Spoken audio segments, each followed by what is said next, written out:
Terima kasih Anda masih bersama kami di Kompas Siang, Saudara. Masih 5 bulan pilkada serentak, tapi keramaian pemilihan gubernur 2024 sudah dimulai sejak nama Kaisang muncul di masyarakat. Ridwan Kamil memprediksi nama-nama yang fix baru muncul pada Juli mendatang. Siapa saja yang ada di bursa pemilihan gubernur Jakarta sudah mulai diangkat ke masyarakat menjelang pendaftaran pilkada pada Agustus 2024. Yang pasti sedang jadi bahan perbincangan adalah keponakan Presiden terpilih Prabowo Subianto, yaitu Budi Satrio Djiwandono, yang kini menjadi Wakil Ketua Umum Partai Gerindra. Berpasangan dengan Kaisang Pangarep, putra bungsu Presiden Joko Widodo, adik Wapres terpilih Gibran Rakabuming Raka. Meski pasangan ini diangkat ke publik oleh Ketua Harian Partai Gerindra Sufmi Dasko Ahmad, Budi segera membantah bakal maju di Pilgub Jakarta. Sudah terjawab kemarin. Sudah terjawab. Kemarin nama Mas? Tapi sudah fix kok. Jadi Gerindra kayak gitu Mas. Gerindra. Partai Gerindra sudah mengantongi nama itu akan diumumkan pada waktunya. Saya menerima perintah dan arahan dari Ketua dan Pembina Pak Prabowo untuk melanjutkan perjuangan di parlemen. Terima kasih teman-teman semua. Jadi memang siap ya kalaupun di Jakarta nanti. Lalu bagaimana dengan Kaisang? Lewat podcastnya di YouTube, Kaisang mengaku ingin maju di Jakarta berpasangan dengan Anies Baswedan. Apalagi, partai yang dipimpinnya, Partai Solidaritas Indonesia atau PSI, punya 8 kursi di DPRD Jakarta. Posisiku sekarang adalah Ketua Umum Partai. Ketua Umum Partai berarti aku ngurus 38 provinsi. Berarti kan di seluruh Indonesia. Kalau aku jadi Wali Kota Solo, aku ngurus 5 kecamatan. 5 kecamatan. 5 kecamatan. Yang dimana itu isinya 600.000 orang. Kan PSI lebih dari itu. Jadi maunya Wali Kota Solo atau Jakarta? Kalau bisa disuruh pilih nih. Suruh pilih Jakarta. Pilih Jakarta. Mau maju berarti atau sekalian gubernur, Pilgub kan bentar lagi. Bentar lagi Pilgub.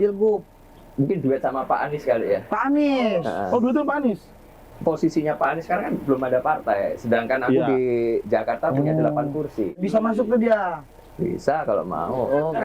Jalan Kaisang menjadi calon wakil gubernur Jakarta bakal mulus bila putusan Mahkamah Agung dituruti Komisi Pemilihan Umum tentang syarat usia pencalonan gubernur dan wakil gubernur di Pilkada November 2024.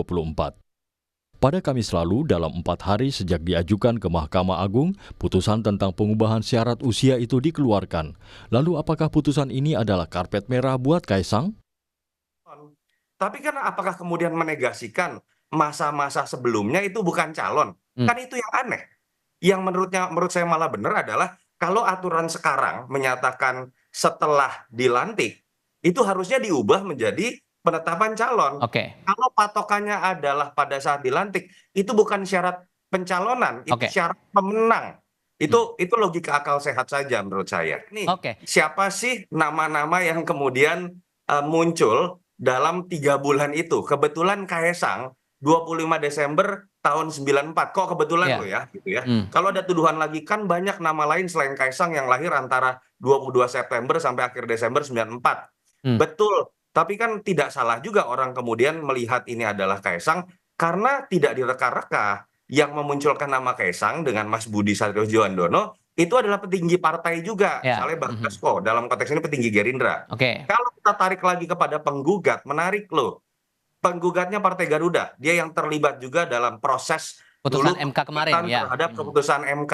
Siapa Ketua Umum Partai Garuda?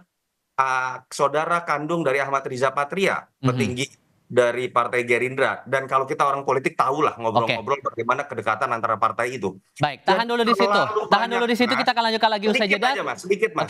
Terlalu banyak kemudian sebuah fakta-fakta yang membuat kita melihat, saya minimal, ada kejanggalan yang sebenarnya polanya sudah berulang. Baik, Bila ini terjadi, maka Kaisang mengikuti jejak sang kakak Gibran yang menjadi cawapres sejak putusan Mahkamah Konstitusi mengubah syarat pencalonan presiden dan wakil presiden. Gibran kini menjadi wapres terpilih. Selain Kaisang yang sudah digadang-gadang di bursa politik, ada Gubernur DKI Jakarta 2017-2022 Anies Baswedan yang merupakan Capres 2024 dari Koalisi Perubahan. Lalu Ridwan Kamil, Gubernur Jawa Barat 2018-2023 yang sekarang adalah politisi Partai Golkar. Dari Golkar, Ridwan Kamil mendapat 2 penugasan yang bisa dipilihnya, yakni maju kembali di Jawa Barat atau bertarung di Jakarta. Kalau Golkar kan surat tugas saya 2 kan, itu masih berlaku, dan dari DPP Golkar Pak Erlangga ya saya baik di Jabar maupun DKI diminta untuk menaikkan persentase elektabilitas. Sehingga nanti kalau waktunya tiba di bulan Juli keputusannya udah lebih matang. Kan saya nggak ada baliho kecuali jualan skincare kan. Kalau saya udah naga-naganya Jakarta kan pasti mungkin ya ada spanduk lah apalah deklarasi kan belum. Jadi artinya masih pertimbangan. Tunggu Juli aja lah. Juli ya. Betul kata Ridwan Kamil, suasana ini adalah uji politik bagaimana penerimaan masyarakat terhadap nama-nama yang diangkat ke permukaan untuk bertarung di Jakarta. Karena meski sudah tak lagi menyandang status ibu kota, Jakarta tetap jadi magnet politik dan ekonomi Indonesia. Tim Liputan, Kompas TV.